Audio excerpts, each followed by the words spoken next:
It's the love in us that flames and refuses to be quenched. It's the hope that refuses to be extinguished. It's the possibility of possibility. It's the feeling that actually I matter so immensely that the whole world was worth creating just for me. Not as a narcissistic predicament, but as the truest indication of my actual nature. Right? I'm mad with love. And the whole world is mad with me, but it becomes a holy madness.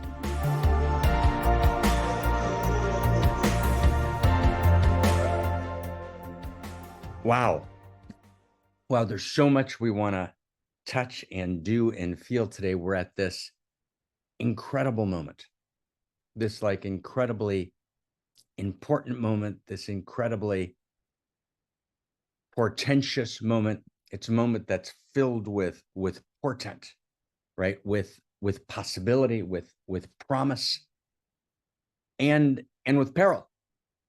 It's filled with all of that. And we want to find our way and potentiate this moment. We want to potentiate the moment. We want to find our own potency, which will allow us to potentiate the moment, to love the moment open, to allow the moment to love us open. So in this path that diverges in the wood, we actually can take this path less traveled by, and we can make the difference that desperately needs to be made. So I'm just beyond ecstatic to be here with you, and I hope that everyone had an incredible last 6 weeks, at least here in One Mountain. And the last 6 weeks were a time of enormous beauty on so many levels, and enormous heartbreak on so many levels. And part of the heartbreak was cataclysmic and apocalyptic and horrific. So, for example, the execution of the 6 Israelis in Gaza was horrific. It was a terrible and tragic and senseless insanity. It's apocalyptic death that stands against a culture of life, that stands against Eros. And there was also beautiful turnings of the wheel, right? You know, death, which is part of life, death, which is a kiss, death, which is a night between 2 days, and opens us up into the new world and the next possibility and the next stage of the journey. And our beloved Becca passed. And Bob, I don't know if you're here, but I'm looking forward to talk to you this week. You know, I want to find a time that's kind of spacious and open. Bob, if you're here, I read your resume, which is kind of unbelievable, and to kind of get to know you kind of in that very external way. But our just beloved Becca, you know, passed on to the next stage of her journey, and we miss her dearly, right, and deeply. Wow.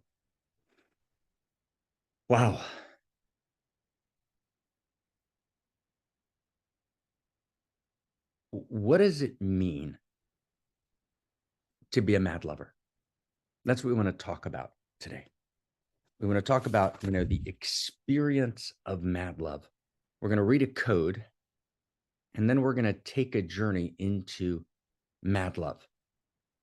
Mad love in politics and economics, mad love in the way we wake up in the morning, mad love in relationship, mad love in art, mad love even in war.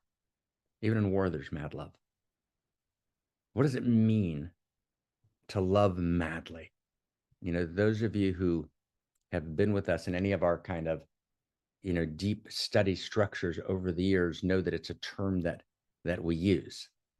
I began talking about outrageous love, you know, somewhere back in 2011, and I'll share a little bit about that. And then when I started studying with Christina Kincaid, my partner, she sent me a song, which actually became our song, right? About this quality of outrageous love, which Rumi called mad love. And so she evoked the term mad love, right, as one of the ways of talking about this this quality I was trying to share, which is core to existence, this quality of outrageous love. And what does it mean to love madly? Right? What does that speak to? We don't want to be mad. Don't we want to be sane? Right? Why would we want to be mad? Who would want to be mad? What is this quality of divine madness, right? Of human madness. And the place where the human being and God meet is in this madness. And why is only this quality of mad love, right, the way that we can actually respond to this moment of metacrisis, which is a moment of madness. It's as one author called it, it's a Molachian moment. Molach, right? In many circles of thought today, the ancient Canaanite deity of Moloch is invoked, right, to describe the systemic underpinnings of the metacrisis. It's not one person, it's not one event, right? It's a Molochian system. It's the response to Moloch, right, who is madness in its shadow form, madness in its anti-value form, right, is madness as an ultimate value, right? Madness as a penultimate achievement, madness as the summit of our spirituality, the summit of our depth. We're gonna play a song in a second, but I want to just read you, for a minute. Rumi wrote a lot about mad love, and my lineage master in the Solomon lineage, Leiner, also talks about madness. There's a text, it's a beautiful text, right? It's a crazy, beautiful text, which says, greater is light than darkness. It's a Solomon text. It's from the Solomon lineage, from the book of Ecclesiastes. Greater is light than darkness. Greater is wisdom than madness. So that's a binary split. Light, dark, wisdom, madness. Then the Zohar, the Book of Radiance, comes along in the 12th or 13th century and says, not greater is light than darkness, but greater is light that comes from the darkness. Right? Greater is wisdom that comes from the folly, from the madness. There's wisdom that emerges from the madness. And Solomon says, that's the moon in her fullness.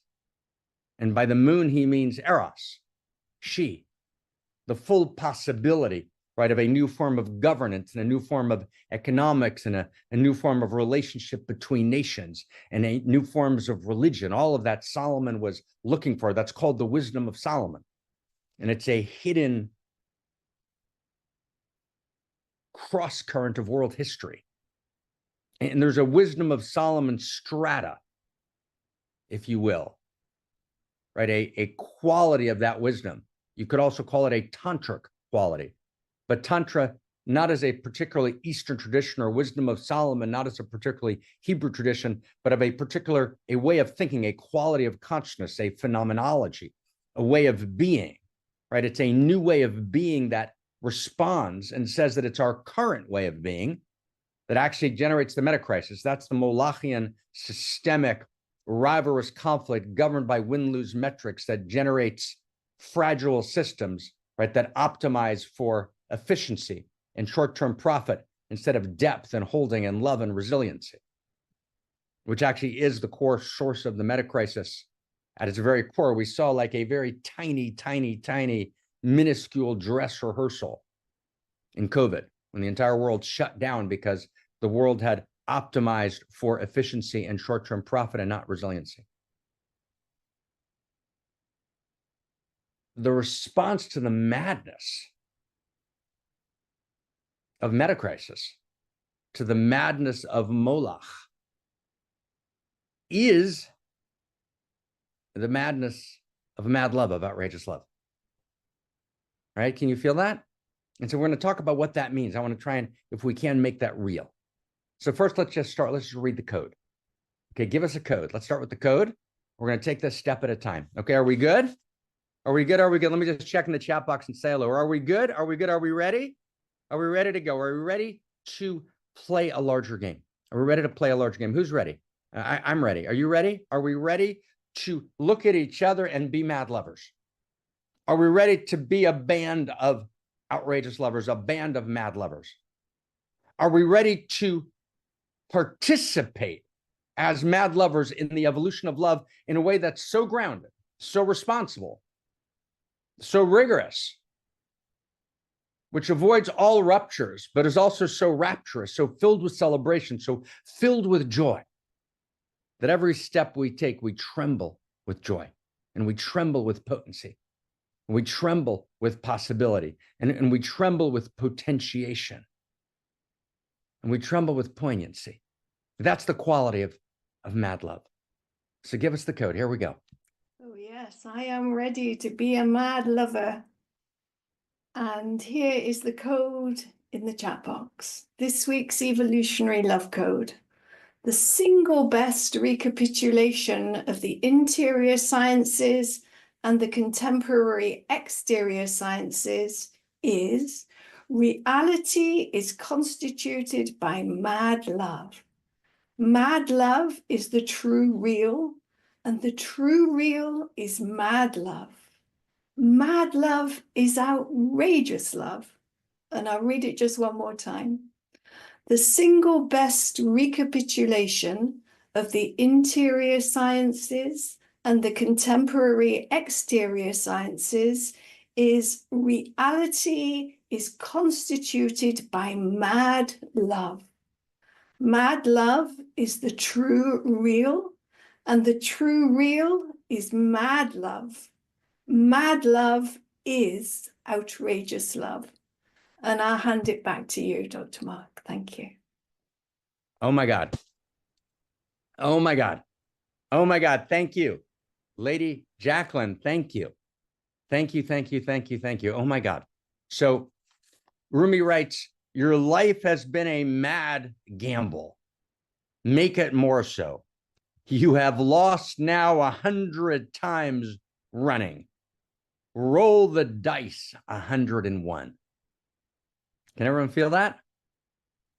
There's a beautiful text that we've cited here before. It's a beautiful text, which says the one who's in mad devotion, right, to the whole, to the divine, is in devotion 101 times. The one who is in devotion 100 times, that's someone trying to be sane. Doesn't work. You can't actually serve. You can't be a devotee. You can't be an artist at 100 times. Kola oved mea pamim, anyone who serves in devotion at the level of 100 does not serve and is not devoted and does not create art, says the lineage.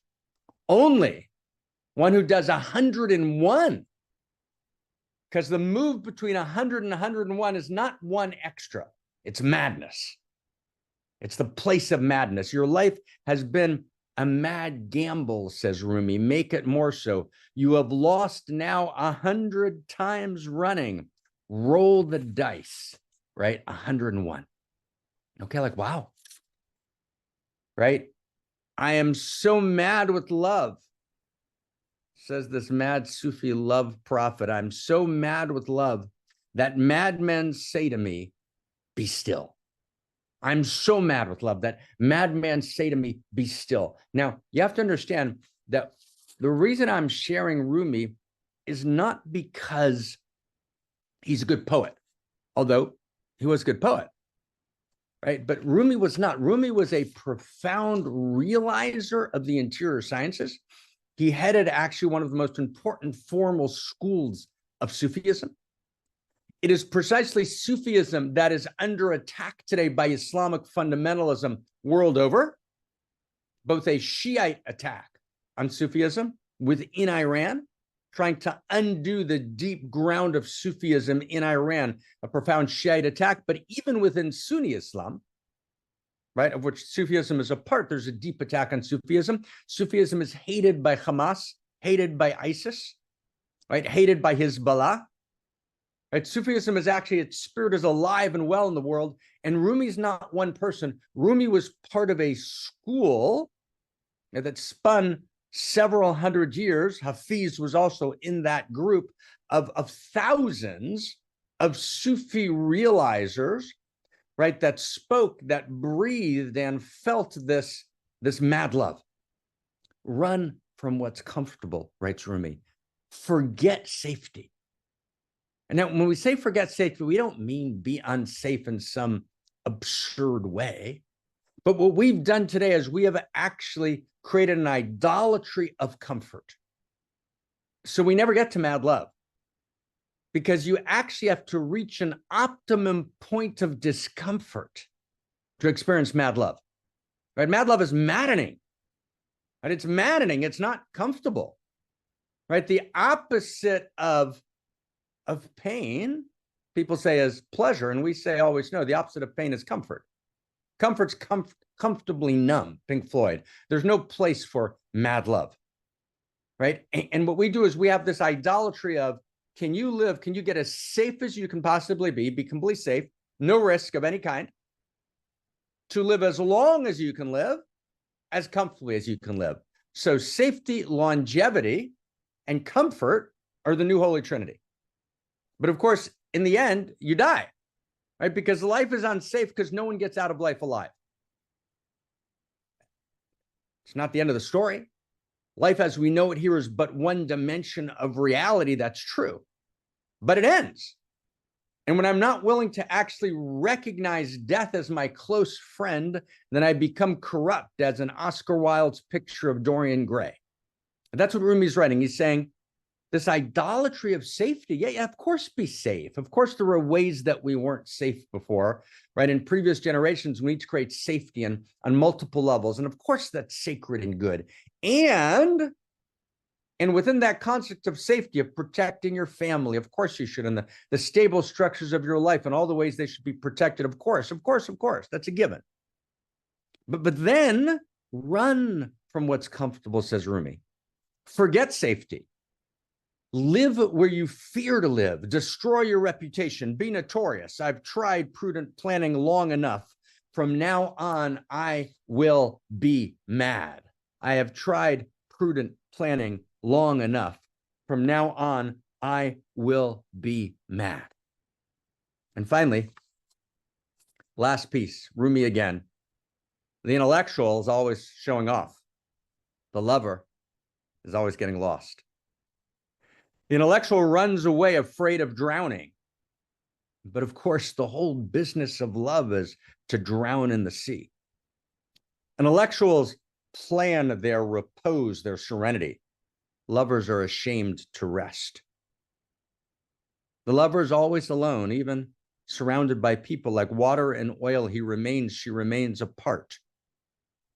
The man who goes to the trouble of giving advice to a lover gets nothing.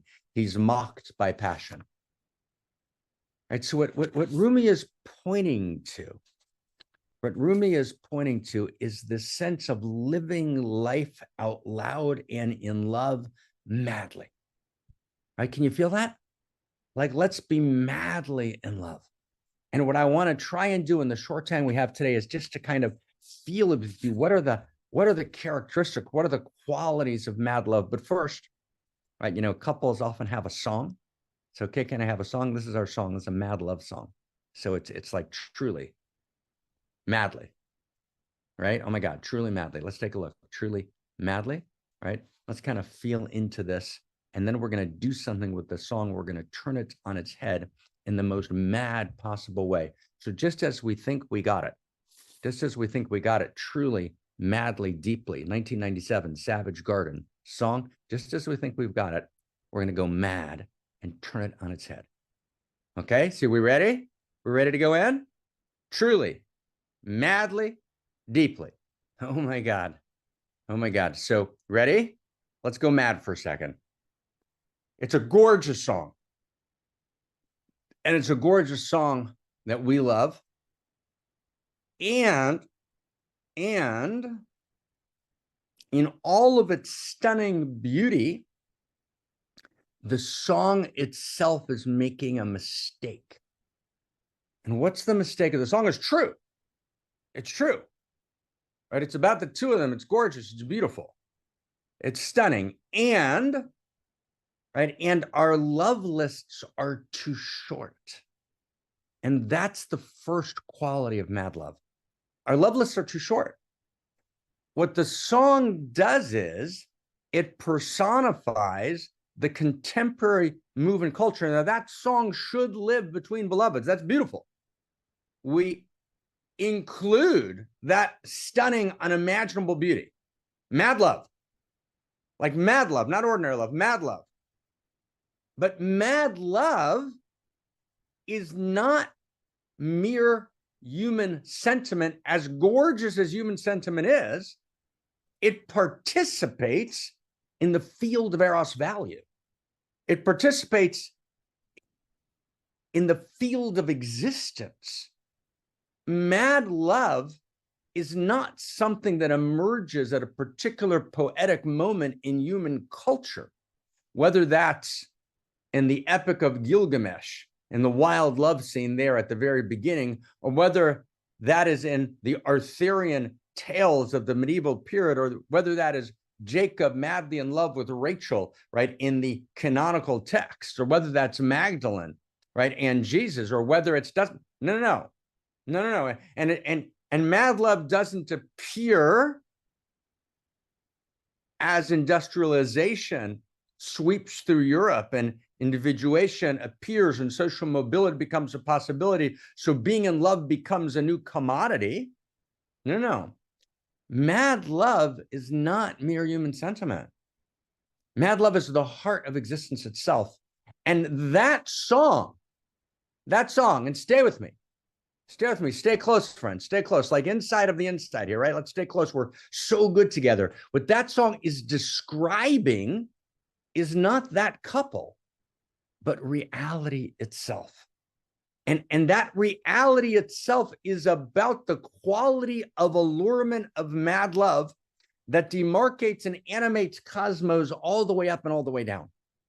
You know, we've talked so many times about the love dance of Cosmos that begins, that incepts Cosmos, and that plays in the first nanoseconds after the Big Bang, where if you do your physics well, you see that there's autonomy and communion, meaning coming close and holding my individuation, which is what love is. Love is not merging, and love is not fusion. Love is the dance of union. Love is we come close and we step apart, and we come close and we step apart. We come close and we step apart, but we never look away. That's the Song of Songs of Solomon. And actually, the song, right, that gorgeous and beautiful song, right, you know, which is truly madly, deeply, is a song of songs. The lovers are looking for each other. It literally plays with the same movement of the Song of Solomon, where the lovers can't quite find each other. And just like the author of the song and the Song of Solomon, Canticles, right, tells the story. So actually, this duo, these two gorgeous men in this little band of two called Savage Garden. Garden's the Garden of Eden, and savage is it's hard, it's complicated, it's paradox, it rips your heart apart. So they're actually the bards, they're the minstrels of the song, and they're looking for each other. And they find each other there at a moment at the end, but then they're going to lose each other again, and then they find each other, but they never look away. But that's not just them. That's the story of Cosmos itself. And science has actually dogmatically overreached its bounds and moved to hide that story. So, for example, I'm just going to give you an example. Anyone here ever heard of mitochondria? Mitochondria are my good friends. So mitochondria are constantly converting energy, you know, on both sides of the membrane. And mitochondria, right, are essentially the activating force, whether it's nerve cells or bone cells or skin cells, it's all mitochondria. And what mitochondria are doing, right, is essentially they are accessing the flow of Eros, right, of love between electrons and protons, neutrons. They're actually accessing that proton flow. They're actually accessing the currents of Eros and allurement, right? And which emerge from particular configurations of eros, of union, of intimacy, they access that movement, that yearning, that energy of allurement, that energy of radical aliveness, that energy of eros, and quite literally, they, through a very complex process, they distribute it. Now, essentially what science has done is science has actually lied to us. So I just want to read you something for a second. I'm going to read you something about mitochondria, okay? This is how science describes mitochondria. The machinery, that's what, so the machinery that the mitochondria use to convert energy is called the electron transport chain. Did you get what a lie that is? First off, it's called machinery. Number two, it's an electron transport chain, meaning it's this mechanical device, which is kind of like a forklift in the Amazon warehouse or something like that. Do you get what I mean? And basically, mitochondria convert chemical energy in the form of a chemical called adenosine triphosphate, which is ATP for short. And ATP is an energy currency that every cell in our body can use. And the electron transport chain is made up of 4 complexes, which are groups of proteins. Right? Do you get what's going on here? Right. First off, a protein is a configuration of eros. It's a particular gorgeous, we actually look physically, look at a protein. It's this gorgeous configuration, a stunning allurement, a new erotic whole. And then there are different patterns of protein groups, right? And there's actually 5 of them. So there's these different configurations of intimacy in 5 broad groups that are actually dancing with each other in this unimaginably sophisticated, dazzling dance of eros and allurement. They're madly at play. They're madly in love, and they're filled with value. There's a value, and the value is life.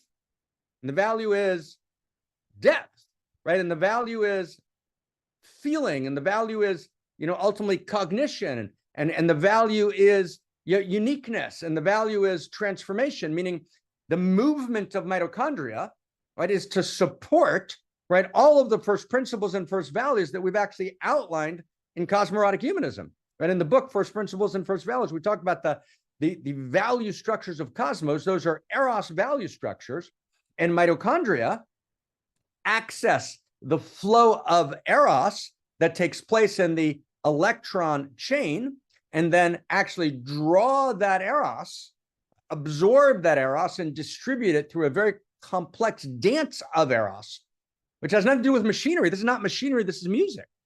It's not an electron transport chain. It's literally a mad love dance, right? Which is unimaginably precise and unimaginably passionate. Like, wow. But all of that, and electrons, of course, are particles within an atom that are negatively charged, along with particles which are kind of positively charged, right? Protons and neutrons.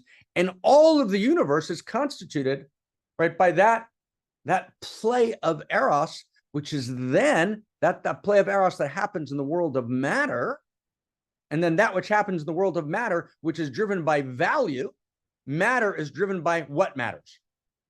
Meaning matter itself is driven by value, what matters, meaning matter, right? This entire subatomic world is driven to create more value, and more of what matters, which is more depth and more uniqueness and more possibility, right? And ultimately more care, and ultimately more cognition, and ultimately more, right? And all the way up the evolutionary chain.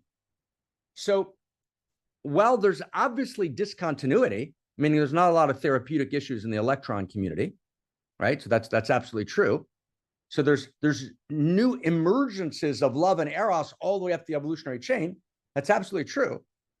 But there's not just discontinuity. There's not just new emergences. There's not just the flow of allurement, eros, and love in the world of subatomic particles. And then in the world of, if you will, biology, and then in the world of humanity, right? The physiosphere, right? The biosphere, right? And the noosphere. No, they're actually inter-included one with the other. So the mitochondria which actually animate our entire cellular structure of life in every second. Literally, you, me, right now are in the middle of this mitochondrial dance of wild, mad love, Eros. In this very second, every single one of us right now, that is not mysticism. That is the reality of our lives, right?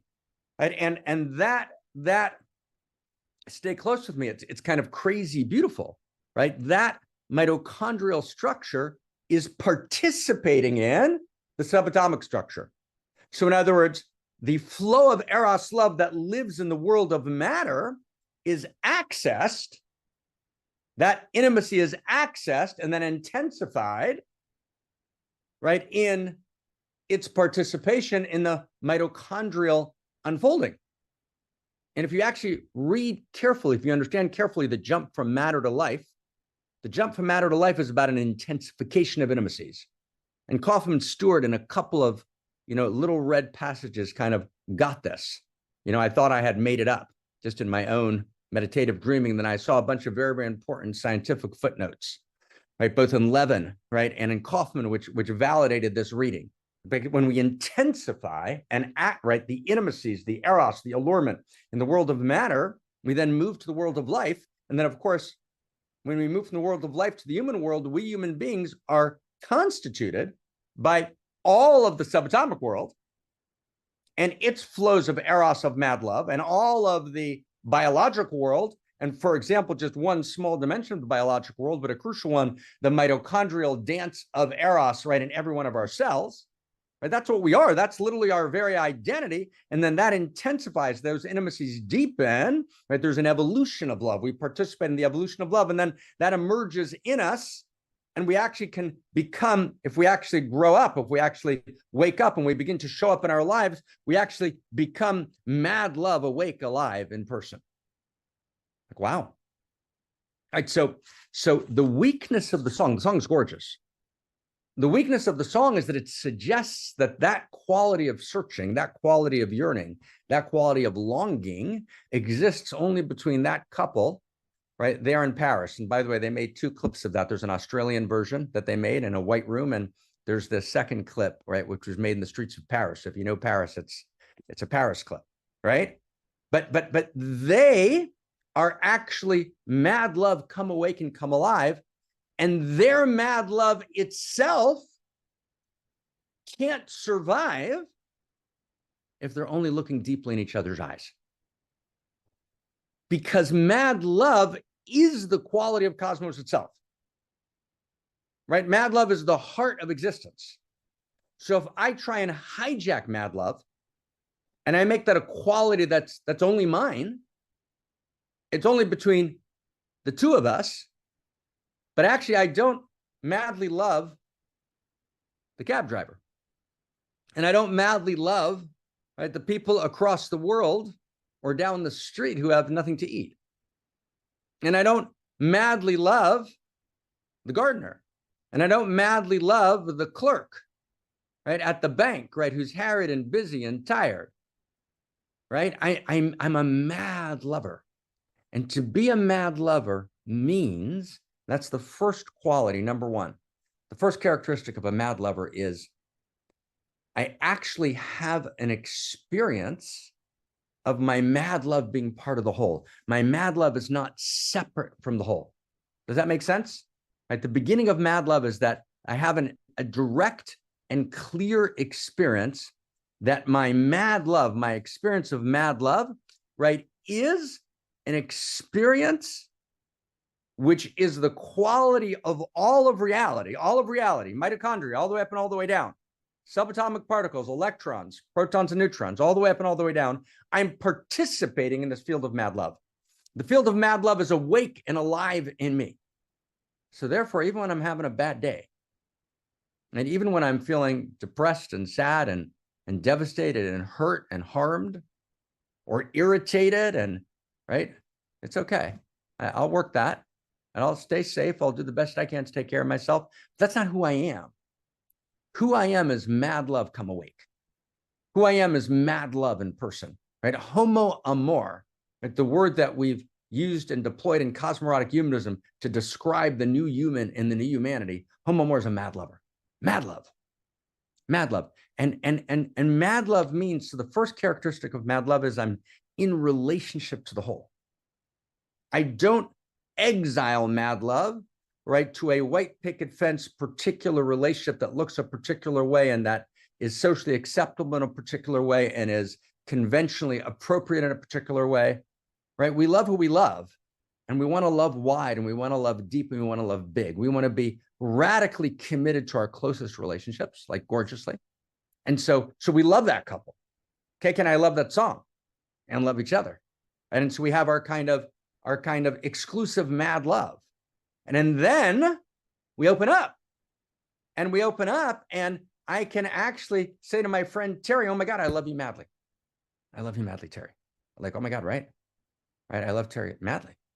Right, and our friend Becca, who passed, right, Bob, we would say what? I love you madly.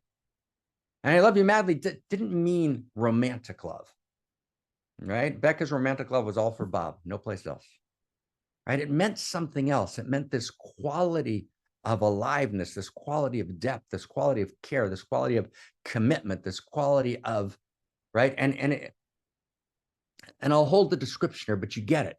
It's deep, it's deep, it's deep, it's deep, it's so deep, right? So the exile of love is threefold. One, we claim that love is purely human. That's the first exile.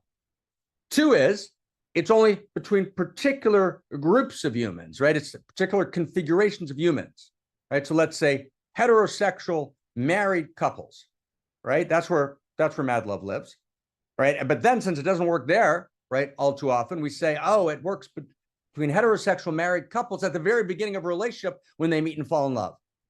That's mad love. So we exile mad love into the human world, then into a very narrow sector of the human world, and then to the very beginning of the relational structure and cycle in that particular vector in the human world. So it's a triple exile. No. Mad love's everywhere. Mad love is everywhere. It's always there. It's ever, always, already present. And it's actually my true nature. I'm a mad lover. And my mad love participates. It's the quality of the whole. That's the first characteristic. And so therefore, number two, I actually have to have a quality, a capacity, a feeling that I want to influence the whole, that I want to impact the whole, that I want to gift to the whole. Right? I want to actually have a direct realization. That's the realization, the second quality of mad love. I want to have a direct realization that my loving, that my aliveness, that my being, that my mad love, actually my mad love loves the whole. My mad love impacts the whole. My mad love changes the trajectory of the whole. My mad love is wildly powerful. That's the second quality of mad love. The second quality of mad love, that it's unimaginably powerful and has a power to transform the whole, to lift the whole, right? To actually create this field of radiance and this field of possibility. When I'm madly in love with the whole, then the whole opens up to me. And in the mystery schools that animated the Renaissance of Italy in the 16th century, there was a strong set of sources drawn from a great thinker named Isaac Luria. And at the core of those sources was the second quality of being a mad lover. And the second quality of being a mad lover is articulated by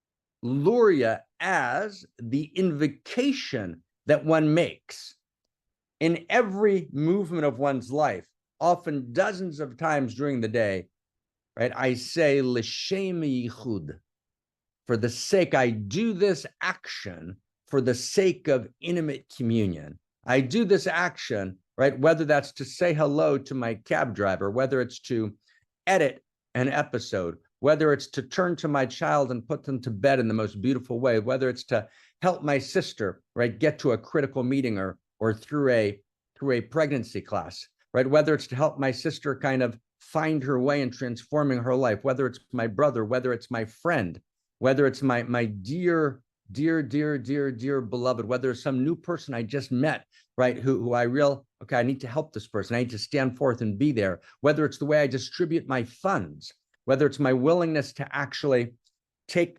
my resources and pour them where they should be in a way that's mad, right, for the sake of the whole. I step out of the exile of the song, which is basically I speak the language of mad love, but really it's about me and my family. I'm really egocentric, right? Really, I speak this because it makes me feel better, but really the way I spend my resources, my time, my energy, my funds, really it's about me and my small group of people. No, be a mad lover for the sake of the whole. So Luria says, right, what Luria says is that in every action I do, I can pour the resource of my energy into the fabric of the whole. I do it for the sake of the whole. And I say, L'shem yichud, L'shem, my name, my story, my action this moment, L'shem, for the sake of yichud. Yichud means intimate communion. Of what? Of all the broken people, of all the broken parts, of all the split off parts, of all the broken hearts, of all the shattered minds, right? Of all the twisted scripts, right? Of all the distorted yearnings, right? Of all the sadnesses, of all the breakings, right? It's all holy and broken. And when I say hallelujah, when I say L'shem yichud, for the sake of the intimate communion of all the split apart parts, then something becomes more coherent in reality. Something becomes more whole. Something becomes more alive. Something becomes more filled with joy. I actually have unimaginable power. The second quality of mad love is that it's powerful. It's powerful. I have the capacity well beyond the capacity of any of the presidential candidates in the United States and any of the high office candidates anywhere in the world, right? I don't need to be a senator or a prime minister or a king or a queen, right? Or a president or a vice president. I am royalty. I am king or queen, but not, now here's the thing, and this is number three. This is number three. Not figuratively, I need to be actually mad. And to be mad means I have a capacity to see beneath the surface. I can access depth. I have the capacity to be mad. And I have to be mad in some sense in order to realize that actually my action truly affects the whole. My transformation actually is the transformation of the whole.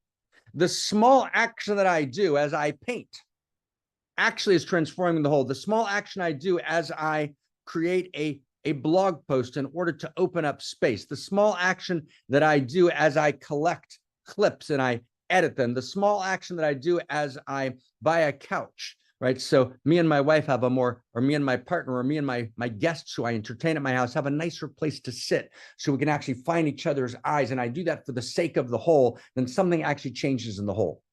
In other words, a mad lover, their relationship to reality changes.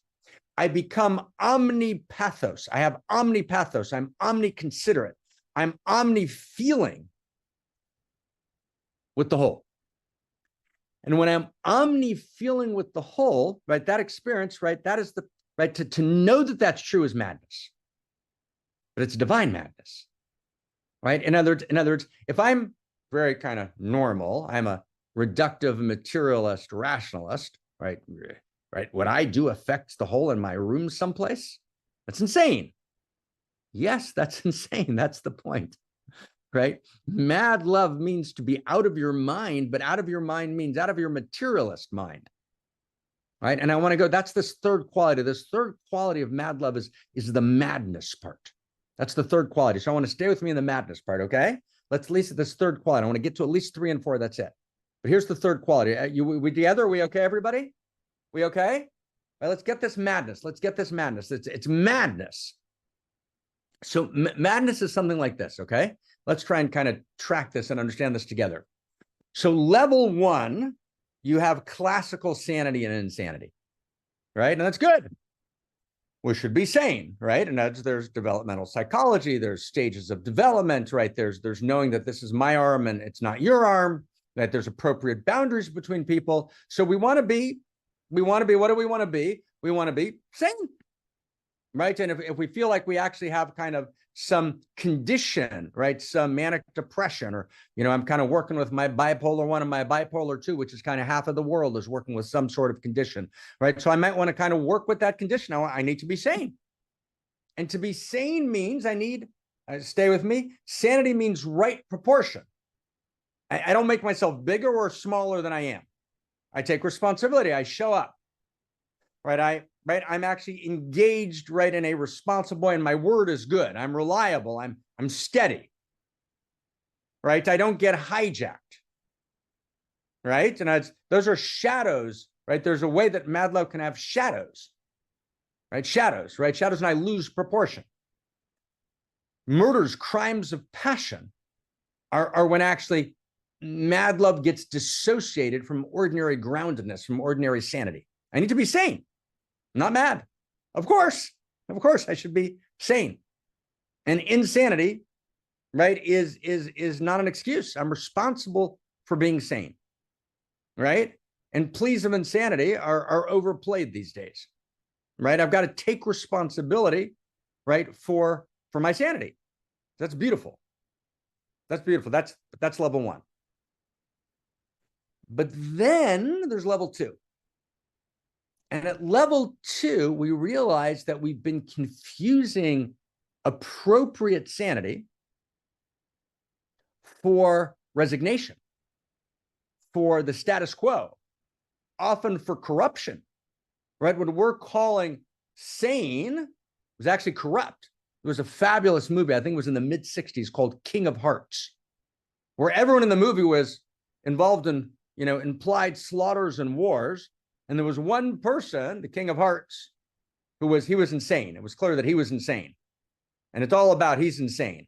But of course, his insanity was protest, right, against the slaughtering sanity, the cruelty of the sanity, the senselessness of the sanity, right? The barbarity of the sanity, right? The brutality of the sanity, right? Is it sane to have factory farms in which we torture animals for 3 months in order to eat them, to have our lamb chop be a little more succulent? Is that sane, right? Is it sane, right, to have $10 million in the bank and make sure to distribute it well, but actually, right, that money is kind of much better spent, at least half of it, in other places in the world where I could save 200 lives or change the course of the evolution of the source code?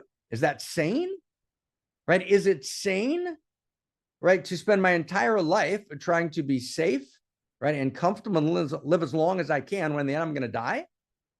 Is it sane to be lost in my narcissistic bubble, right, and to, right, so sanity can become a byword, an excuse for corruption, an excuse for betrayal of my deepest self, right? An excuse for an abandonment of my true nature, for an abandonment of mad love. So what I need is a kind of level 2 of protest. The sacred texts of the Solomon lineage say that in our day today, prophecy is with the madmen and the fools. That's what Rumi was talking about. He's talking about them. Of course, I need to be responsible and safe in all the appropriate ways, but then I need to protest. And my protest, my madness is my protest. And in my madness, my insanity, so my level 2 insanity, which protests against this dichotomy at level 1 between sanity and insanity, this very respectable, conventional, appropriate dichotomy, the sane, these are the insane, that's not true. I have one of my closest friends died 2 years ago, and I actually didn't know. He's one of my closest friends. We didn't talk often. When we did, we went deep in all the way, and we both had intense lives. And he wrote a book called The Tyranny of Malice. And he was the key kind of theoretician, healer, clinician in a very famous play in London called Mary Barnes. His name was Joseph Burke, and he was the key student of R.D. Laing, right? And R.D. Laing wrote a book called The Divided Self in 1960. And if you look at the biography of Lang, it's called, I think, Wisdom, Madness, and Folly. Wisdom, Madness, and Folly. You with me? Wisdom, Madness, and Folly. So stay with me. Wisdom, Madness, and Folly. It's beautiful. So R.D. Lang, Wisdom, Madness, and Folly, what he basically said was, we can't make that easy split between the sane ones and the insane ones. That actually, some of those who are insane are actually mad lovers. They're actually protesting. They're actually the King of Hearts in that 1960s movie. They're actually saying it's not okay. They're actually saying the status quo, which claims to be insane, is actually insanity, right? A status quo, right, in the 20th century, which allowed for 100 million non-combatants to be killed, is insanity, right? A status quo in which the entire world doesn't rush to the aid of Ukraine today is insanity. A status quo which can't distinguish between a culture of death, right, and a pluralistic democracy with all of its flaws is insanity, right? A world in which 2 billion people don't have drinking water. Why is that sane? Right? Does that make sense, everyone? So actually, right, what R.D. Lang said is that actually the continuum between sanity and insanity, there's not a sharp divide, there's a continuum. And actually, sometimes we move into insanity for a moment as a kind of shamanic journey. There's a descent, but it's a descent for the sake of ascent. There's a moment of protest. I need to let myself go mad. Now, I don't mean to go mad in a kind of clinical way. I don't mean if you're taking, appropriate balancing medication, you should stop because we said to go mad. That's not what I mean, obviously, right? That needs to be checked individually in every case and to see where you are. So this is not about that. It's about something deeper, that we can't use sanity as our defense plea when we're held at the bar of cosmic joy and justice and we're asked why we didn't live our lives. We have this huge life of unlived love and unlived life and unlived commitment and unlived integrity. Why did we betray ourselves? We were being sane. So R.G. Lang points out that there's a mad lover inside of us that's protesting. And I'm mad. And what the mad lover understands, and this is the third quality, is that actually, yes, I do affect the whole world. Right? You see that? That's the third quality, right? The mad lover says, oh my God, I'm the king of the world. And we say, oh my God, you're mad. You're not the king of the world. Why are you saying you're the king? You're crazy mad. And of course, he or she might be mad. That might be an actual state of madness that needs to be engaged. But actually, in many cases, they're seeing something. They're actually understanding this quality of Luria, L'Shem Yichud, right? I actually have the capacity. I'm actually powerful. I actually am royalty. I actually can affect the whole thing, right? A gesticulation, a flutter of my eye, right? A caress of my heart, an opening, right, of my deepest interior, right? A flutter of my soul, right? A moment of my purity, right? The moving of my lips in sincerity, right? The opening of a space that I was never able to open before, the digging deeper, the unearthing, the archaeology, which actually creates an authenticity that I thought could never happen. When I offer that and pour that into the source code, I'm actually affecting, quite literally, ontologically, for real, I'm changing the whole. Right? Actually, the truth of reality is that reality is my canvas. I have a relationship to the whole. So the madman, the mad woman understands that for a second. We call them mad, but actually they're on a shamanic journey and they're trying to bring us back a message that's important, which is, and this is level 3, true sanity is mad love. Enlightenment at its core is actually sanity. But what sanity means is knowing my true nature. And my true nature is not a desiccated separate self, right, who uses love as a social convention in order to get sufficient comfort and sufficient status, right, to get by for as comfortable and as long and as safe as possible. No, that's not sanity. Sanity is to know my true identity. And my true identity is, who am I? I'm a mad lover. I'm an outrageous lover. That's actually who I am. That's actually my true nature.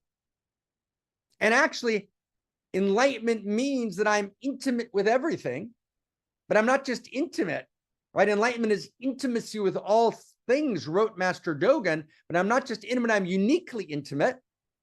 And my intimacy and the quality of my intimacy and the quality of my gifting and the quality of my laughter and the nature of my poetry, right? And the movement of my sincere and pure and devoted heart changes the whole. I'm royalty. My mood changes the mood of cosmos. So it matters, right, to find my deepest mood and to actually pour, right, that expanded, gorgeous, deep, profound self into the source code of reality, because I do change the whole thing. That is actually sanity. And the ultimate sanity is when the knowing of madness is disclosed to be true, right? That's the ultimate sanity. Where we go mad, we think, oh my God, I'm Superman. I can save the whole thing. Yeah, actually, yes, you can. Actually, yes, you can. Right? And then I become sane for real. Not sane as a disguise, a thin veneer for a desiccated separate self, for the hollow men and the stuffed men, but sane as a mad lover. Right? Like that. Right? So that's the third quality. The third quality is I'm mad. I've broken the boundaries of the narrow of separate self. I'm deeply grounded. I'm sane in all the good ways. Then I go insane as protest. I go mad as a shamanic journey. Why does a person do a medicine journey? All right. One of my dear friends here is doing medicine journeys. Medicine journey is a descent into madness. But it's not a descent into clinical insanity. It's a descent into a world in which I can see more clearly, in which I realize that stunning and beautiful song, right? How does it go, right? How does it go? That stunning and beautiful song, where are the words? There's someplace here in front of me, that insanely great and gorgeous song, right? Truly, madly, deeply, wherever it is, right? Truly, madly, deeply is about the whole world. Mitochondria are truly, madly, deeply, right? I'll be your dream. I'll be your wish. I'll be your fantasy. I'll be your hope. I'll be your love. I'll be everything that you need. No, that's what we're all saying to each other. We're a band of outrageous lovers. And then we're a unique incarnation and discretion of that field. Wow. Wow. That's what we mean when we say we live in a world of outrageous pain. The only response to outrageous pain, right, is outrageous love. The only response to outrageous pain is outrageous love. It's to love madly. And I want to say one maybe last word.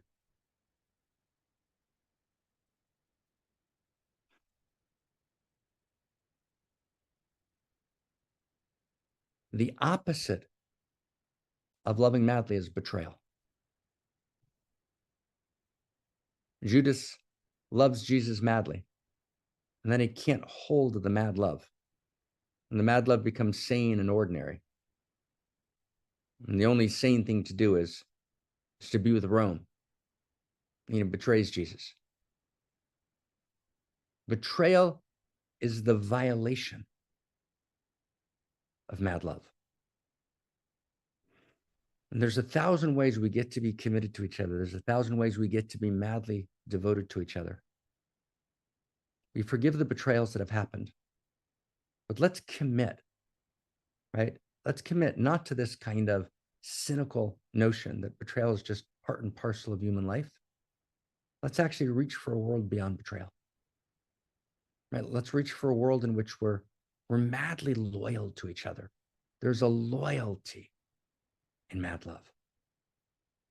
Can everyone feel that? There's a loyalty, right? Right? There's a seeing. We see each other. We know what matters. And it's not what appears to matter. It's something so much deeper.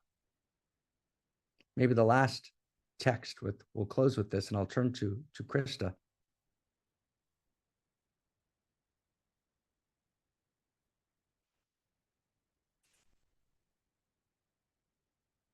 Is the story of the Mad King. Right? The king, you know the story, right? We've told it before. It's Nachman's story of the Mad King that Kafka loved so much. The Mad King, whose country is starving, and they eat the grain, and when they eat the grain makes them mad. Right? So we're starving, right? We need some sort of nourishment, but we're fed a fare, which is not nourishing. We're fed a fare of insanity, which makes us mad, and not in a good way. Right?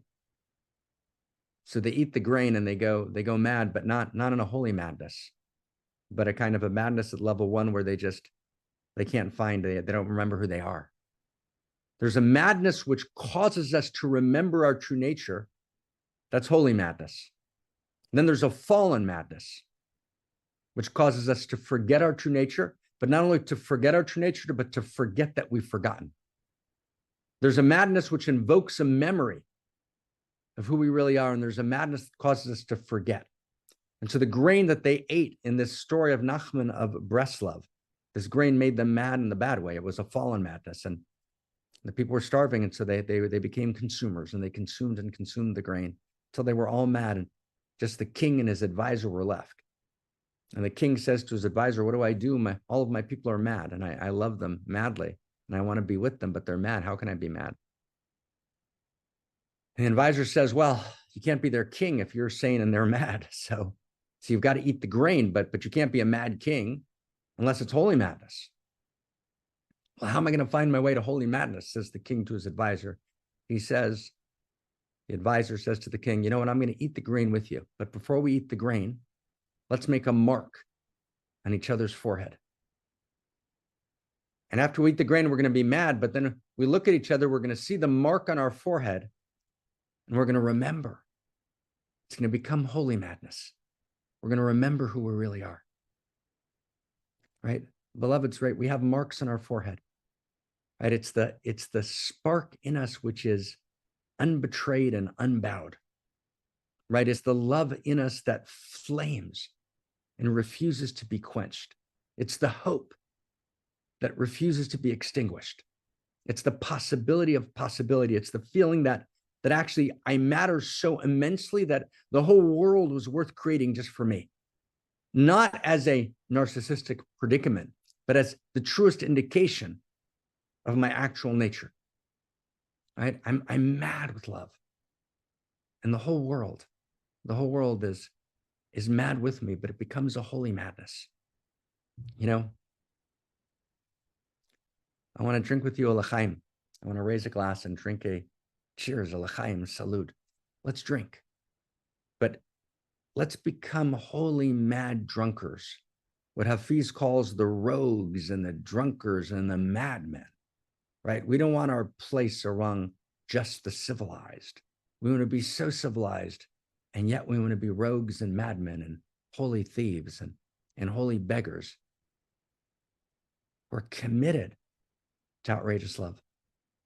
You know, when we drink, there's kind of 3 kinds of drunkards. There's one kind of drunkard who just feels the pain of their own lives, so they just drink a little bit. But there's a second kind of drunkard. Yeah, why? You feel the pain of all of your people, so you can't just drink a little bit. You got to drink like a few good glasses. But now in the mystical realm, in the palace of imagination, let's drink bottles and bottles, right? For all the people in the world that ever were, that ever will be. Let's be holy drunkards, holy madmen for the whole thing, because that's the only sanity. Mad love, everyone. Like mad love, mad love. It's so good to be back. Right? KK, thank you for the song. Mad love. Thank you for everything.